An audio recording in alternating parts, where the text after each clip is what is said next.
Hay algo que nos aterra más que la muerte, la desaparición sin explicación, cuerpos que no aparecen, rastros sin huellas, comunidades enteras que se esfuman de golpe. Hoy, en el umbral silente, exploraremos dos de los misterios más perturbadores de la historia humana, dos desapariciones que, a pesar del paso de los siglos, siguen sin respuesta. El barco Mari Celeste, hallado a la deriva, sin tripulación y sin señales de violencia, y la colonia perdida de Roanoke, un asentamiento completo que desapareció dejando solo una palabra grabada en madera, Croatoan. ¿Fueron víctimas de la naturaleza, de sus propias decisiones? ¿O hay algo más que no alcanzamos a ver? Bienvenidos a El Umbral Silente, 5 de noviembre de 1872. El puerto de Nueva York se despide del Mari Celeste, un bergantín de 30 metros de eslora, robusto, experimentado en rutas por el Atlántico. A bordo viajan 10 almas, el capitán Benjamin Spooner Briggs, hombre de fe, meticuloso y respetado, su esposa Sarah, tranquila, religiosa, y su pequeña hija de solo 2 años, Sofía. Les acompañaban 7 marineros, todos con experiencia, todos elegidos personalmente por el capitán. Ninguno presentaba antecedentes, todos sabían trabajar en condiciones duras. El cargamento eran 1.701 barriles de alcohol industrial destinado a Italia. Peligroso, sí, pero bien almacenado y asegurado. Nada parecía fuera de lugar. El clima, aunque otoñal, era favorable, el viento les era propicio, y el barco estaba en condiciones impecables. El plan era simple: navegar hasta Génova, entregar la carga, y regresar con ganancias suficientes para asegurar una temporada tranquila. Lo peculiar no era solo la carga ni el destino, sino el hecho de que el capitán Benjamin Briggs decidiera llevar a su esposa y a su hija de apenas 2 años. Era poco habitual para viajes transatlánticos, pero muestra la confianza absoluta que tenía en esa travesía. Benjamin Briggs incluso había escrito cartas donde hablaba de sus expectativas, de su amor por el mar, y de su deseo de establecerse después de aquel viaje. No era un capitán temerario, era un hombre con futuro. En las cartas previas al viaje, se lo notaba optimista. Planeaba asentarse en tierra firme al regreso, pero semanas más tarde, el Mari Celeste fue avistado a la deriva, flotando silenciosamente entre las olas del Atlántico, a más de 700 kilómetros de la costa de Portugal. El 4 de diciembre, el buque mercante Dei Gratia, al mando del capitán Morehouse, navegaba rumbo a Gibraltar. En la lejanía, divisaron un barco que se movía erráticamente. Las velas estaban parcialmente izadas, algunas desgarradas, pero no era un naufragio, solo algo extrañamente silencioso. Al acercarse, descubrieron que era el Mari Celeste. La tripulación del Dei Gratia abordó el barco y halló algo tan profundamente inquietante como extraño. No había nadie a bordo. La comida estaba almacenada con orden. Las pertenencias personales, intactas. El cargamento de alcohol estaba casi completo. Las bombas de achique funcionaban a la perfección y el timón no estaba atado. Por su parte, el sextante, el cronómetro marino y el cuaderno de navegación habían desaparecido, pero el diario del capitán, hasta el 25 de noviembre, relataba un viaje normal, sin problemas significativos. Solo faltaba uno de los botes salvavidas. Todo parecía sugerir un abandono repentino pero planificado. Lo desconcertante era el porqué. No había señales de lucha, ni daños mayores. El barco seguía navegando por sí mismo, como si aún esperara órdenes. A lo largo de los años, investigadores, marinos e incluso novelistas han propuesto todas las explicaciones imaginables, pero ninguna termina de encajar del todo. Número 1. Motín. Se descartó rápidamente. El capitán era querido, los marineros eran leales y no había rastros de violencia o apropiación de bienes. Número 2. Piratería. Nada fue robado. La carga seguía allí. Incluso objetos de valor personal no habían sido tocados. Además, los piratas de la época rara vez dejaban un barco flotando sin daño alguno después de saquearlo, por lo que esta teoría también parecía descartada. Número 3. Envenenamiento accidental. Se especuló con intoxicación alimentaria o por los vapores del alcohol industrial, pero no hay síntomas registrados ni registros de enfermedad previa. El abandono fue demasiado ordenado para ser un acto de pánico individual o colectivo. Número 4. Explosión por gases del alcohol. Algunos creen que vapores inflamables pudieron provocar una explosión menor o la amenaza de una, lo suficiente para asustar al capitán y evacuar temporalmente. Pero no hubo señales de quemaduras o daño en la estructura, y, en cualquier caso, tras un período prudencial, la tripulación habría regresado a la embarcación para retomar la travesía. Número 5. Ola gigante o mar embravecido. Improbable, el barco no mostraba daños. El clima había sido moderadamente bueno, según los reportes meteorológicos de la época, y el casco estaba intacto. Nada indicaba unas malas condiciones marítimas. Número 6. Abandono por error.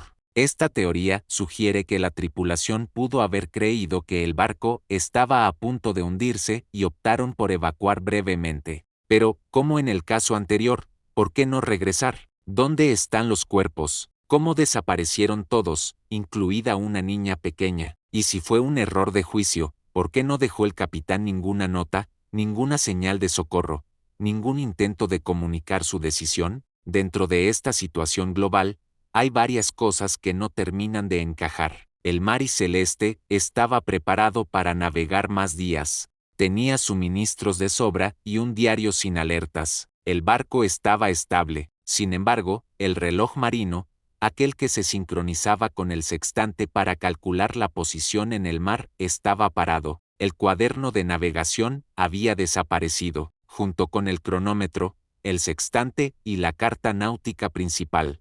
Y lo más enigmático, el último apunte en el diario del capitán era rutinario. Nada indicaba miedo ni problemas técnicos, así como la presencia de otra embarcación. Como si, de un momento a otro, Briggs y su tripulación se hubieran esfumado, y el Mari Celeste hubiera quedado, como un cascarón flotante, sin alma. Y después de esto, desde el umbral silente nos preguntamos, ¿qué ocurre cuando la lógica no basta? Cuando las huellas desaparecen y solo queda el vacío. En el Mari Celeste, 10 vidas se desvanecen sin ruido, pero ahora viajemos atrás en el tiempo, a un nuevo mundo, aún más salvaje, donde más de 100 personas se esfumaron dejando solo una palabra. Hablamos del caso de la colonia perdida de Roanoke. Corría el año 1587, bajo el auspicio de la corona inglesa y con la ambición de expandir el imperio.